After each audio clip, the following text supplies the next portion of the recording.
The years 1966 and 67 marked a peak in Scalextric production, but this was not to last.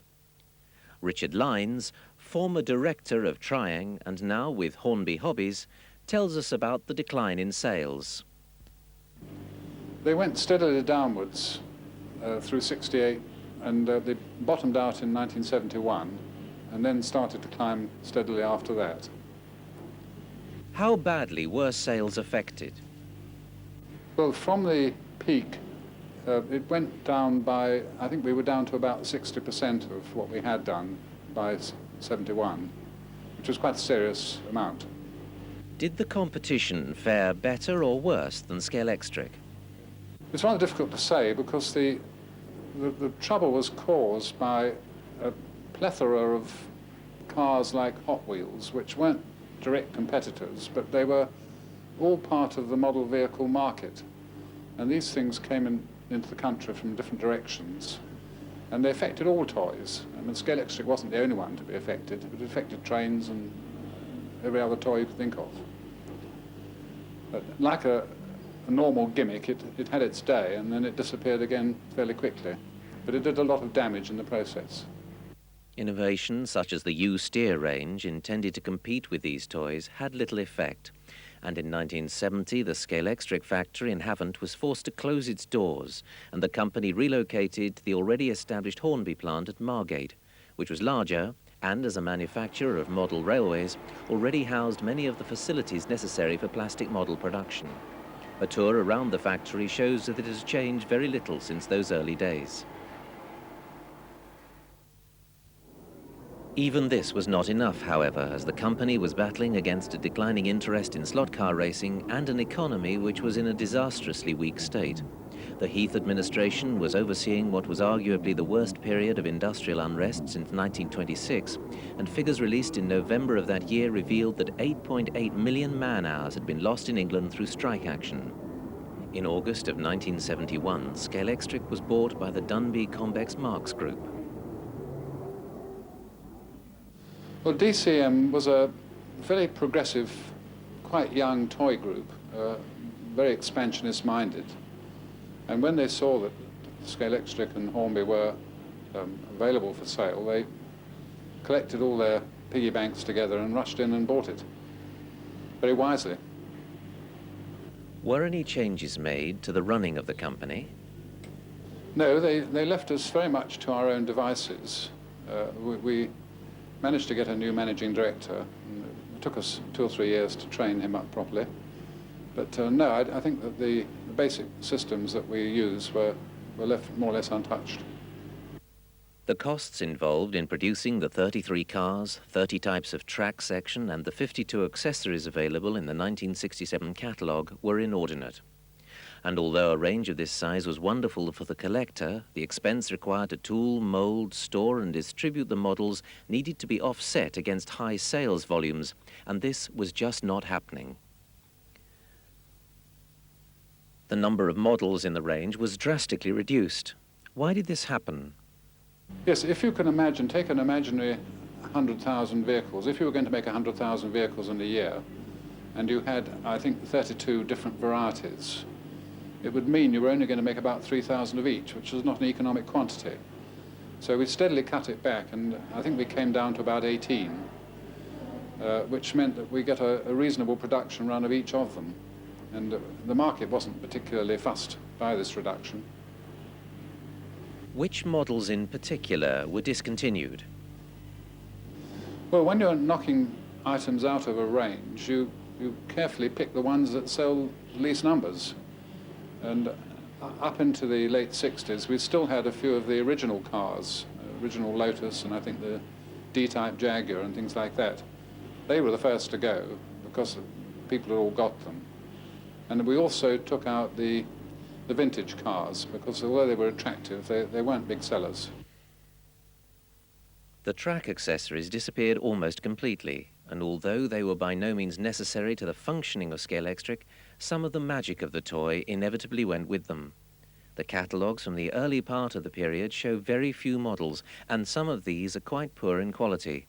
But notably, in 1970, Scalextric brought the moulds for the Triumph TR4A and Sunbeam Tiger back to England from Hong Kong. These two cars have become difficult to find in mint condition, and so command a high price. Changes in the motors used was a continuous theme, as more and more models began to include small can motors. Richard Lines explains the reasons behind this. Basically because the RX motor, the original motor, was very expensive to make, relatively. We explored all sorts of varieties of motor. We had 3 different sources of supply. They were all a bit variable, but in a way, Scalextric is only a reflection of the real car market, that you get all sorts of varieties of motors in a modern car, of different horsepowers and so on. And I think we were rather in the same game. Why was the Mabuchi motor introduced?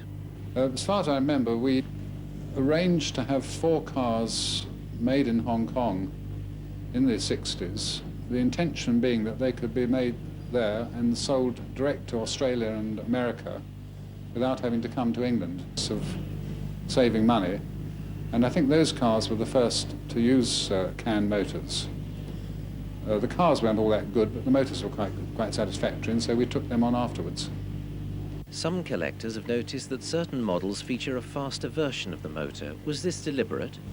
Well, I think that reflects the fact that we had different sources of supply. Generally speaking, any motor will go faster than you can drive a car, and the only reason you can determine the difference really is when it's acceleration. But I don't think we were all that fussy about it. We wanted reliable motors that were giving a good performance, and if some were better than others, that was just a bit of a coincidence.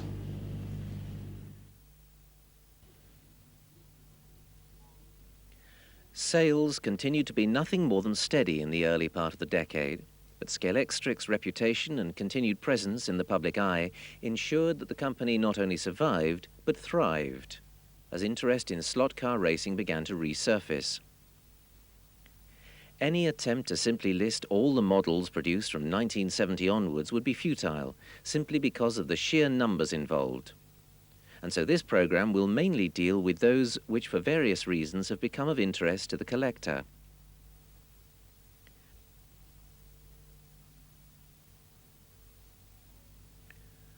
The Porsche 917, catalogued as C22, was only available in England for 1 year after the publication of the 1973 catalogue, and so is quite rare in the UK. But in France, it continued to be produced for 12 years, so any astute collector could obtain one quite easily from abroad.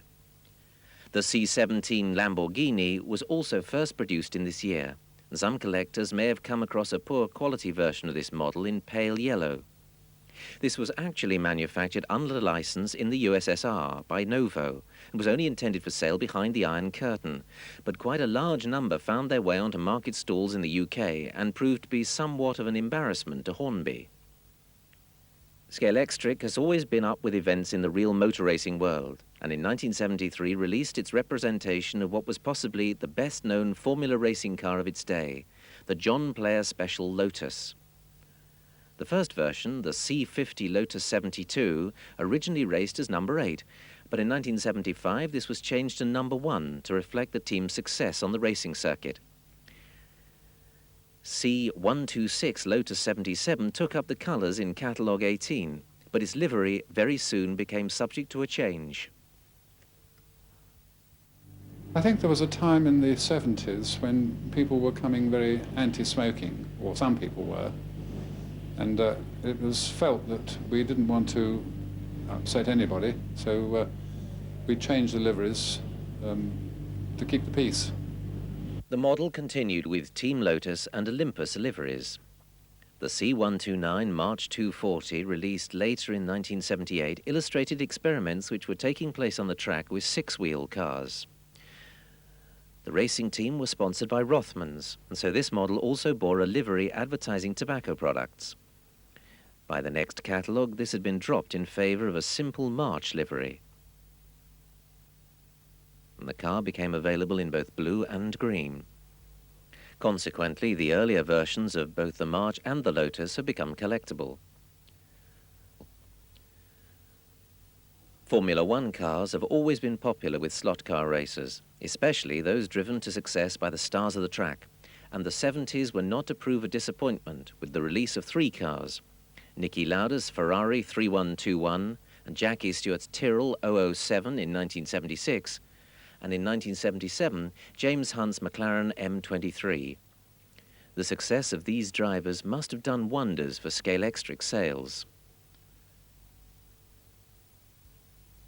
The 70s also saw the birth of some of the dynastic ranges of cars. The Ford Escort has undergone many changes and started in 1975 with the C52 Escort Mexico. The TR7 was born in Catalogue 19, and the popularity of both these models reflected that of their full-size counterparts on the car market.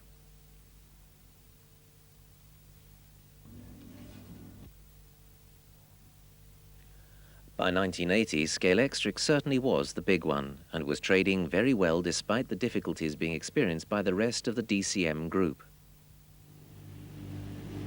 Yes, the company had a bit of a problem in 1980 because the parent company, DCM, had rather overstretched themselves. And the effect of this was that they went into receivership and that we were taken into receivership with them. This didn't actually affect the product or the development or the sale of it. It was a financial problem that was overcome fairly readily, and I don't believe the man in the street was really aware that it happened at all. Good sales meant that many of the old accessories were reintroduced to the track, and innovative electronic devices promised to give a new dimension in realism to slot racing.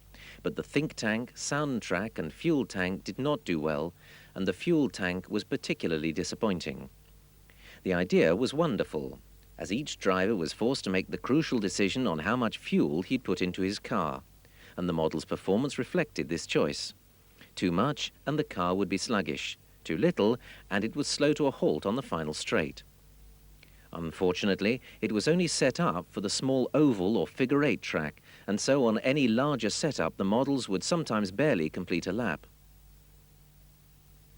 The drama and tension of high-speed endurance racing returned to the system with the reappearance of lit cars in Catalogue 21. C118 and C119, the black Escort and green Porsche, both with gold coach lines, are the most collectible, since they've stayed in production for only about a year before the colours were changed and more elaborate livery added.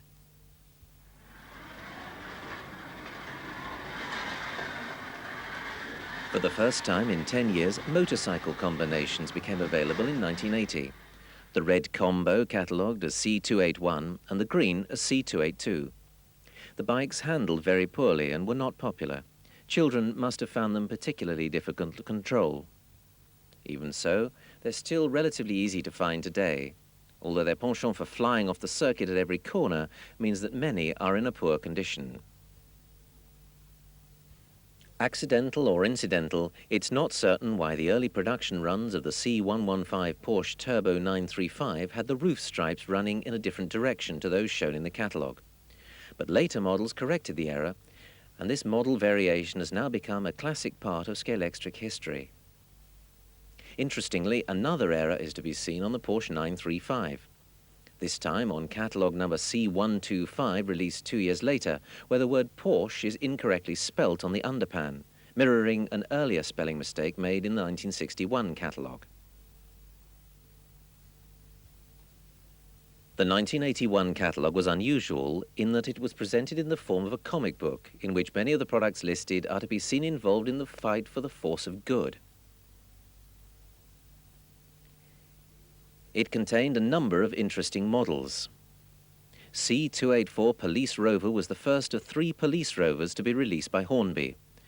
The second was C315 in 1984, and the third, C362, was first produced in 1985 and enjoyed a long life. The second one is by far the rarer of the 3, having only been issued for a year, but all 3 have working lights and sirens and surely deserve a place in any collection.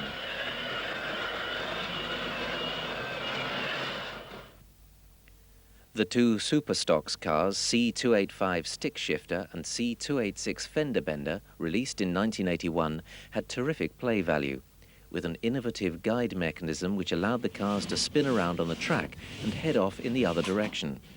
It did not even require a different hand throttle. These two models are relatively common, but two others, one in silver and the other in gold, are less so. Other issues of that year were the silver and gold Porsches, C288 and C289. These have proved to be very popular. Two classic cars were reintroduced for the 23rd catalogue, C305 Bentley and C306 Alfa Romeo. They basically used the same moulds as the originals, but had different motors and guides fitted. More important, though, was the later issue of a limited edition of red Alfa body shells for the National Scalextric Collectors Club. The idea was that the collector took the guts out of the fairly common blue Alfa and fitted them to the rarer model. Since only about 80 of the red Alfa Romeos were made, they command a high price. Metros have become one of the bread and butter cars for Scalextric since they first began in 1982 with the C303 McCain and C304 Data Post liveries, and hardly a year goes by without new colours being added to the range. This year also witnessed the last new Formula One card to be released for 5 years with the Parmalat Brabham. Instead, Hornby issued old mouldings with new colours, and consequently some of these have become quite rare due to low sales. The models also began to be issued in bubble packs to cut costs, and very few of these remain with their packaging intact. Interestingly, a small number of C359 track champs are to be found in a darker blue than the original issue of 1984. This may have been due to an urgent second production run. The Knights of the Road roared onto the tracks with the introduction in 1982 of two articulated lorries, C301 Road Train and C302 Low Loader. The catalogue illustrates the gearing used, but it would appear that the motor fitted to the prototypes was different to that used in the actual models, which instead was a Mabuchi small can. 2 years later, the wheelbases on the cabs were extended and extra trim added to create Rebel Rig and Night Raider, the two racing rigs.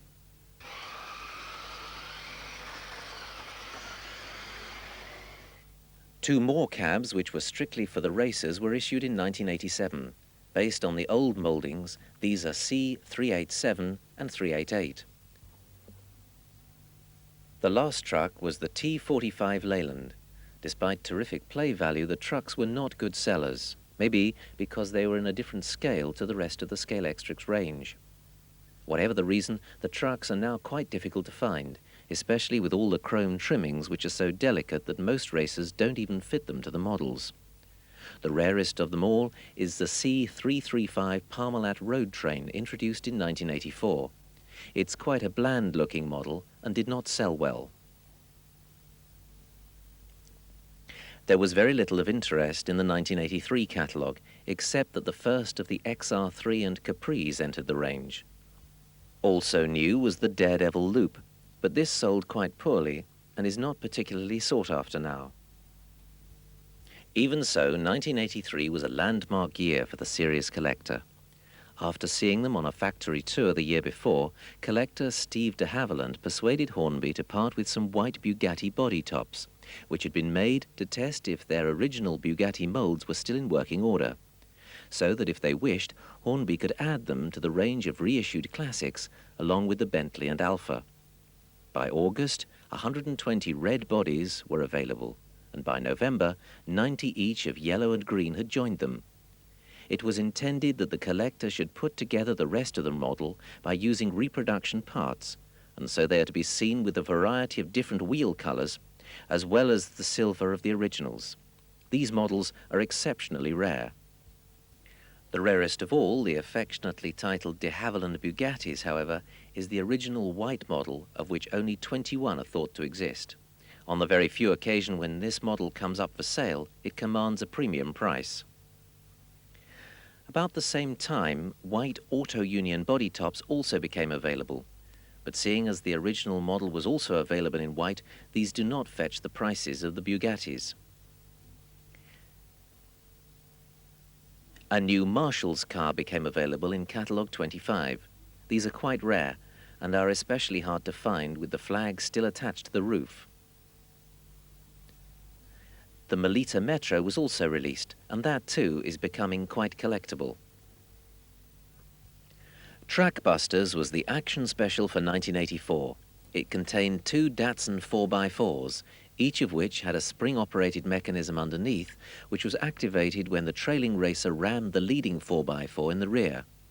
This threw the truck off the track, giving the ramming truck a clear route to victory. The Turnco Metro number C360 is quite a collectible car. Released in 1985, it did not stay in production for long. The television series on which it was based was not a success, and apparently Hornby had problems tampo printing the yellow colour around the windows. It is 1986 before the next two models of interest were released. The first of these is the C143 BMW 3-litre CSL. This car was only available in an action special flying leap set, and so inevitably most of these models had very short lives. Only a few of these attractive models are to be found in mint condition and are particularly sought after.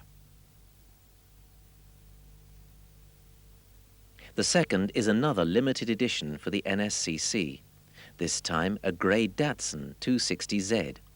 260 of these were made in two production runs, the first having black bumpers and the later ones chrome.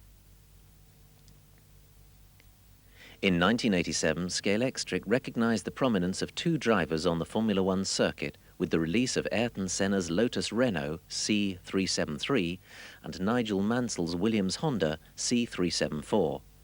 These two models marked the end of a 5-year wilderness in Formula One production.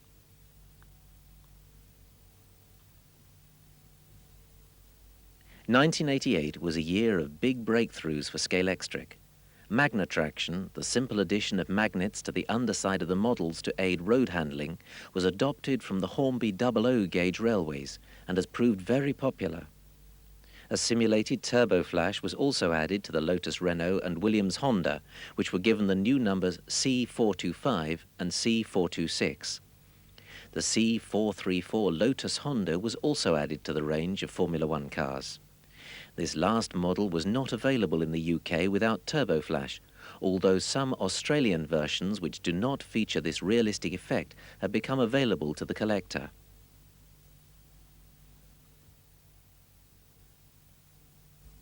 This year also saw the introduction of the world sports car range, with C382 Jaguar XJ8 and C436 Porsche 963. There's nothing special about these models except for their wonderful road handling, which assured their popularity. Also for the racers was the new Super Racing System, a collection of exceptionally lightweight cars fitted with potent motors and guide, gears and wheels which could be adjusted to suit each individual track. These cars race exceptionally well, but their somewhat ugly appearance makes them unpopular with the collector.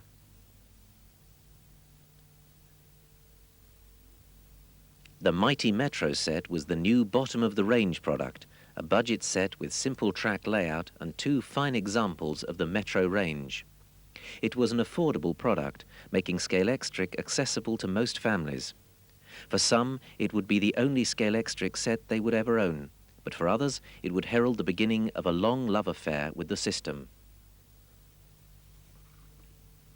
Catalogue 30 contains some fine examples, including the first of the Cosworth range. The front cover shows the astuteness of Hornby's marketing team. The popular English driver Nigel Mansell had just left Williams to join the Ferrari team, and both cars were illustrated to advertise the new C457 Ferrari F1 car.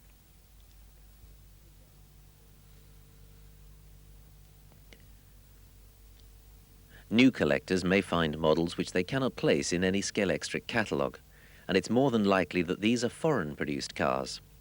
4 sets of cars of note have been released in Australia. The first in 1984 being the green Rover and white XR3i. In 1986, the C375 and 6 XR3Is with Palmer tube mills and mobile livery were issued. In 1988, the Bob Jane and Redcoat Pontiacs were issued in response to the Bathurst racing craze. And finally, in 1990, 2 Cosworths became available, one with Shell livery and the other with mobile. Although all 4 sets were common in Australia, they're very collectible in the UK. Another source of confusion could be models that were produced in Spain. Although they were not actually made by Hornby, they were completely compatible with the system, and they're noted for their fine modelling and exciting liveries.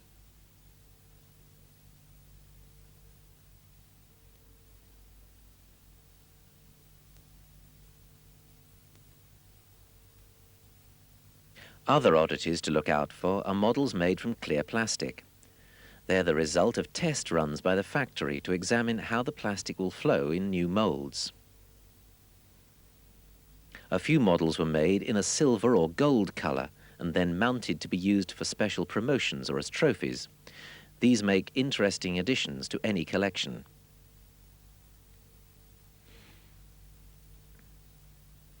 It's notable that some models which were advertised in the Scalextric catalogue either never made it to the shops or were released with a different livery to that shown.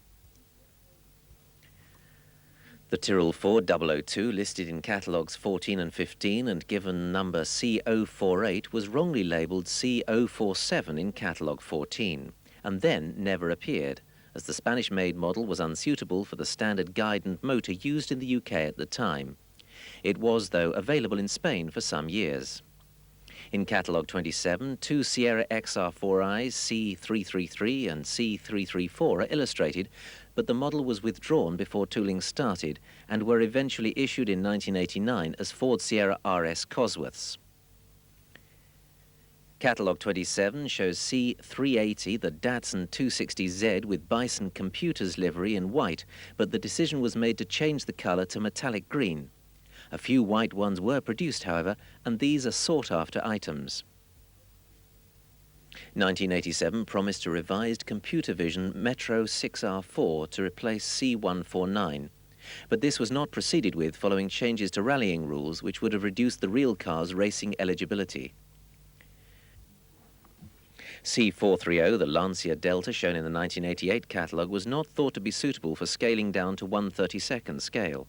The model only reached the prototype stage and no models exist. The C461 McLaren Honda shown on the cover of catalogue 31 was abandoned after permission was refused for Hornby to issue the model, as it was felt that it would promote cigarette advertising to the young.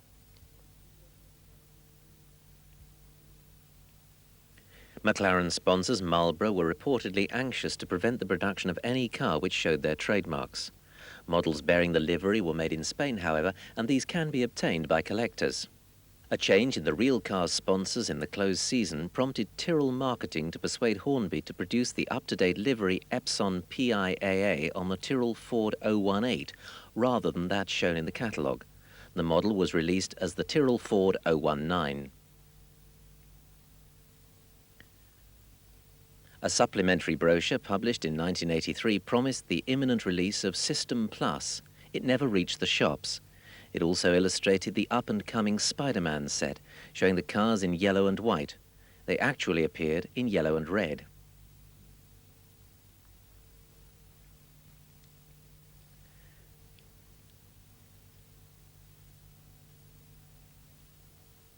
The new decade was celebrated once again with the introduction of motorcycle combinations. C238 Racing Red and C239 Yellow Flash. The addition of magna traction meant that, unlike their predecessors, these models handled very well on the track and consequently proved popular with racers. The big action special of 1990 was the Batman set. The C465 Batmobile was an accurate representation of that driven by the Caped Crusader in the popular feature film. and the C466 Joker's Porsche was a re-livery of an existing moulding. Unfortunately, the time needed to create a new model and obtain a license from the film's producers meant that Hornby were a little late to take full advantage of the merchandise fever which followed the film's premiere.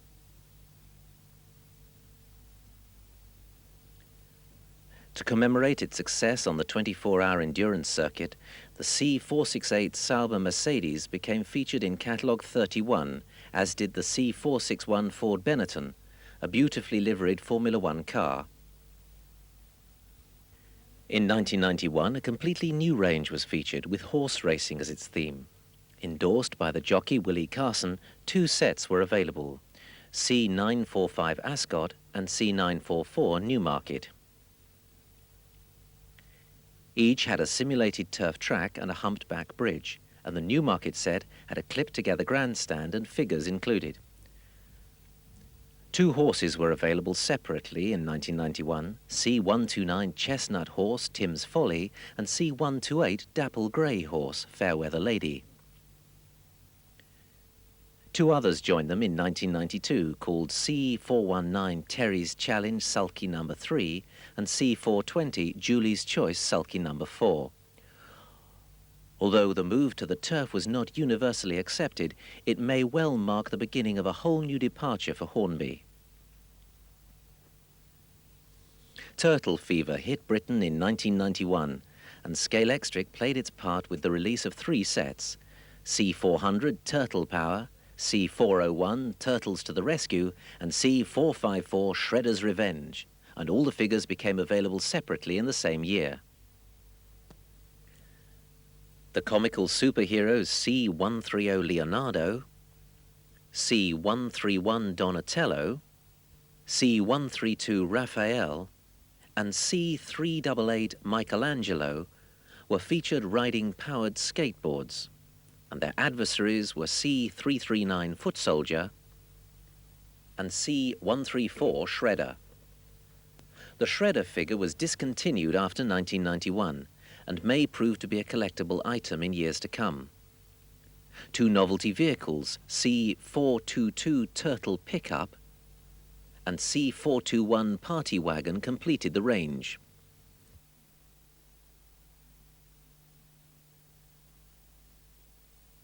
Previously, cars with lights had only been lit when they were running, since power was supplied to the lights via the hand throttle. Permalite allowed the lights to be turned on or off independently, and the first set to include this feature was the C650 Alpine Rally set. Racers could even flash their lights at their opponents as they streaked past them.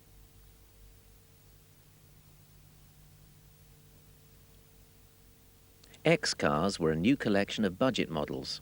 Based on the idea of experimental vehicles used in the motor industry which had all their unnecessary parts stripped off, these were no trimmings cars which took the system into the pocket money market.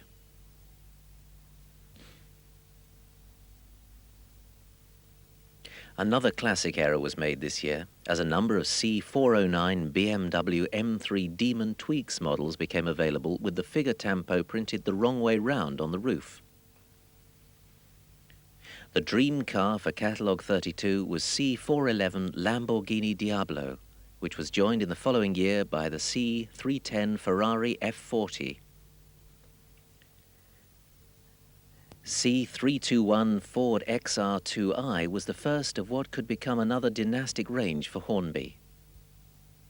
To complement the BBC television series of the same name, Catalogue 33 launched The Power and the Glory, a range of re-releases of classic cars from the past. They were C093 Tyrrell Ford 007, C094 Ferrari 312B, C095 Ford 3L, C096 Ferrari P4, C097 Van Wall, C098 BRM, C099 Mini Cooper, C305 Bentley, and C306 Alfa Romeo. Where possible, they had new motors and guides fitted. Some collectors have shown concern over the effect that these reissues will have on the prices of the originals. We asked model dealer Mike Savage and Hornby's Richard Lyons their opinions on this series. It's a good idea, but it'll deteriorate from the older ones. For people that actually collect, it will deteriorate some of the value, I should imagine, from some of the older cars. It's a good idea, but I don't think the racers will use them somehow.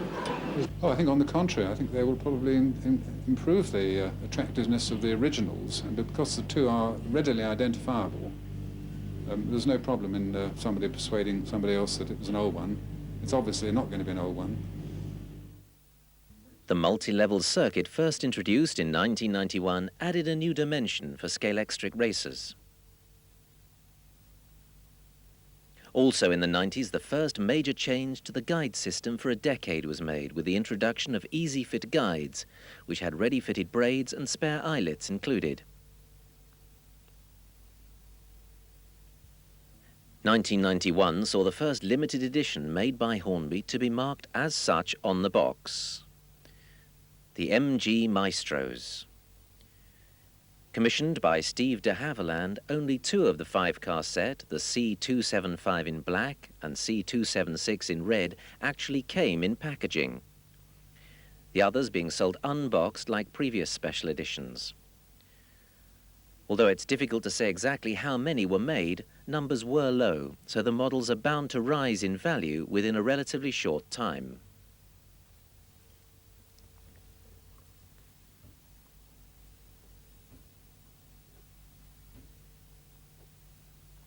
Not all Scalextric models are of interest to the collector, so what is it that makes one model valuable whilst another barely commands the price of a new issue?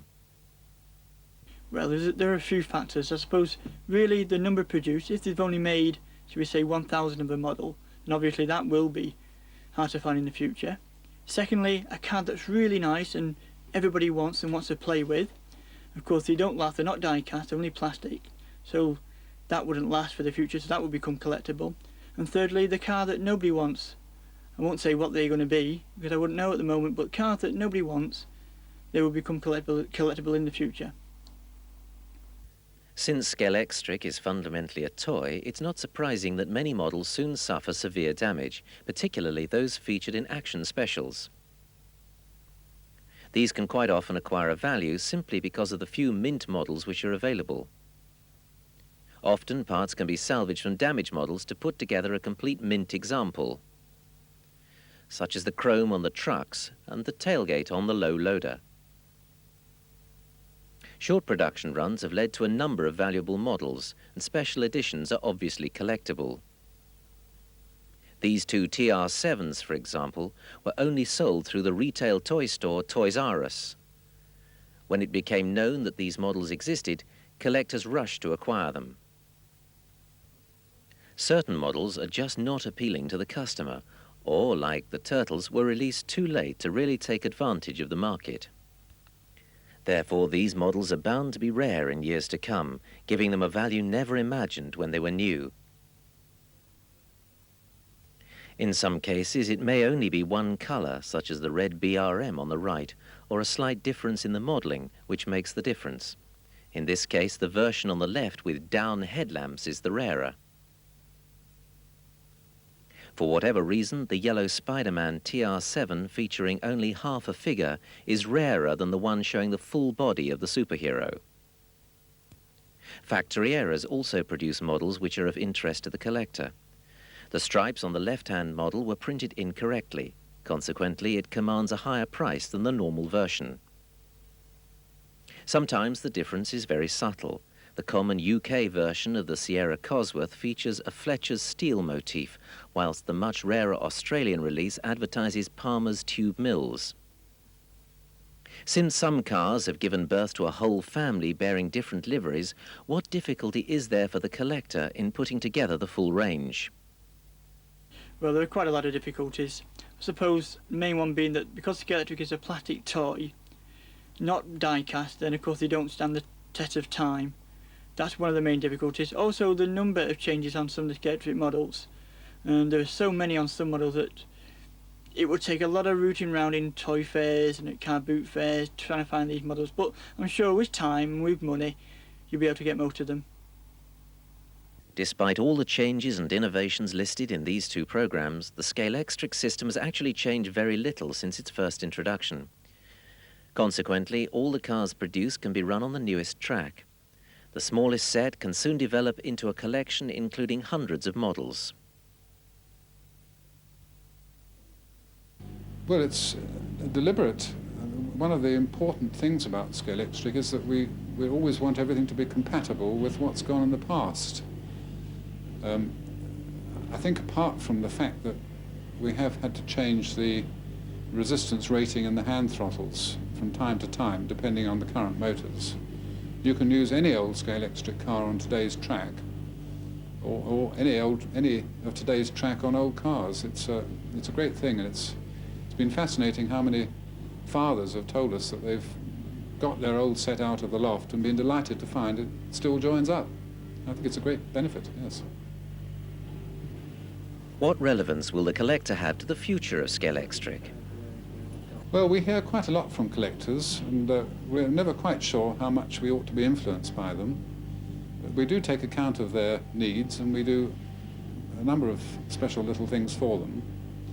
But our prime business is supplying the toy market, and we have to be careful not to be over-influenced by loud voices. We love them. Other enthusiasts are more interested in racing their models than collecting them, and there are many clubs around the country which have been set up with just that aim in mind. Whether it be Formula One, rally or road racing, Scalextric have a wide enough range to make it possible to emulate the stars of the track. Few homes could accommodate the impressive track layout set up by these bodies, and just the possibility of meeting other slot racing enthusiasts make them well worth joining. For many, Scalextric is more than just a toy. It's a serious sport, and at the highest levels, it takes some degree of skill to control the car at speed. Some racers have suggested that in order to be able to race the newer models, especially the world sports car range, effectively the track should be widened. Yes, I've heard this said. We manage to race modern racing cars very happily when we're testing them and checking them here. Certainly they can knock into the crash barriers on the edges of curves, but it doesn't stop you racing and enjoying it. I mean, it might be an improvement, but it would be very difficult to do, especially if it wasn't compatible with what had gone before. The introduction of a new Scalextric model is an involved process which can take many months before it even reaches the shop floor. The first thing we have to decide is what model's going to be. This usually takes a long time because there are different views. But once we've decided, we get all the reference material we can lay our hands on, drawings, photographs, and that sort of information. And we'll make up a wooden model just to get the feel of it, to see that it looks right. Because obviously we have to do a bit of stretching and bending in order to fit in with all the other cars. But when we're satisfied with that, we'll go into the drawing office where they do a fully detailed drawing of all the parts, which can take some weeks. When that's done, we will make a proving model made exactly to the drawing, out of plastic. This is put together and tested, and we always find there's little modifications to be made which have to be turned back onto the drawings. When we're satisfied we've got that right, we'll make a pattern, a wooden pattern for the body, maybe 2 or 3 times actual size, and from that the molds are made. When we get sample shots off the molds, they're put together, and if we're lucky the thing goes together first time. Occasionally we have to do minor modifications, possibly incorporate a little bit more detail. But after that, the job is ready to run.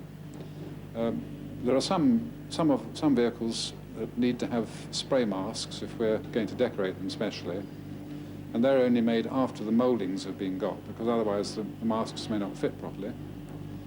But then we're ready to run. Have production techniques changed since 1970? Oh yes, I think that everything we do has changed to a greater or lesser extent.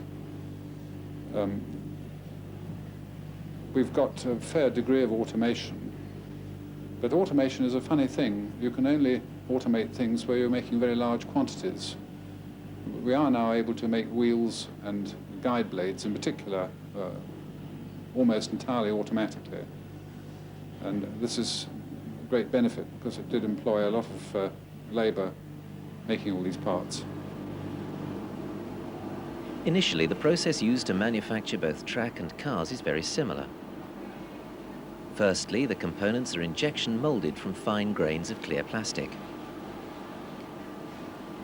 Only a few grains of dye are necessary to obtain the required color for each type of model.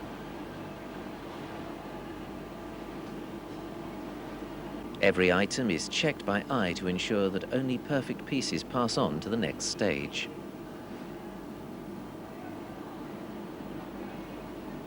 Tampo printing is the process in which areas of color are printed onto the models. The flat plate at the rear is flooded with ink.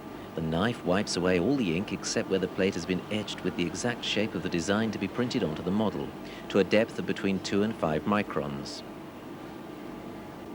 The Tampo rubber then picks this up and transfers the image onto the model.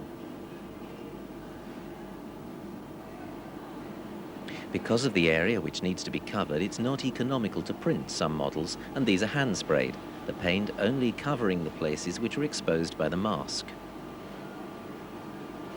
Some components need to be given an all-over spray, and this is done on an automated system which spins the model while spraying from the top, bottom and one side. The parts go through an oven tunnel to dry and are then replaced with unpainted pieces by the operators.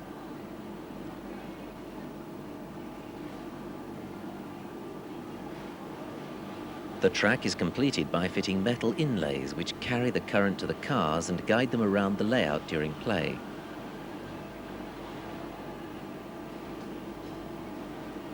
These inlays are stamped from a huge metal coil. There is surprisingly little waste left by this process. Some pieces of track take longer to finish than the simpler straight and curved sections. The crossover requires 8 pieces of metal, which then have copper wires soldered to the underneath to maintain continuity of current. This is again done by hand to ensure the highest quality of connection. The cars themselves are also finished by hand, the wheels, the motor, magnets and lights being fitted to the underpan before the model is tested and the body shell fitted into place. The model is then tested again before it's packed, ready for shipping to the retailer. Alan Slade of the Mechatronics department at Loughborough University is in the vanguard of those hoping to improve Scalextric's production techniques. What exactly is mechatronics? Everyone has their own definition of mechatronics. I tend to think, or tend to say, it's the integration of computer sciences, mechanical engineering, and electronics, with design as a sort of background thrown in as well, putting the 4 sciences or 4 areas together. How can the research taking place at Loughborough be advantageous to Scalextric? Our major benefit is the fact that we can actually devote time to doing R&D work and improving the facilities they've got there and using mechatronics as their sort of byword behind it. They just haven't got the time or the resources to put into this. What particular development activity has Loughborough been involved with? Basically, with the Hornby project, it is really finding ways of improving the decoration cycle at the moment.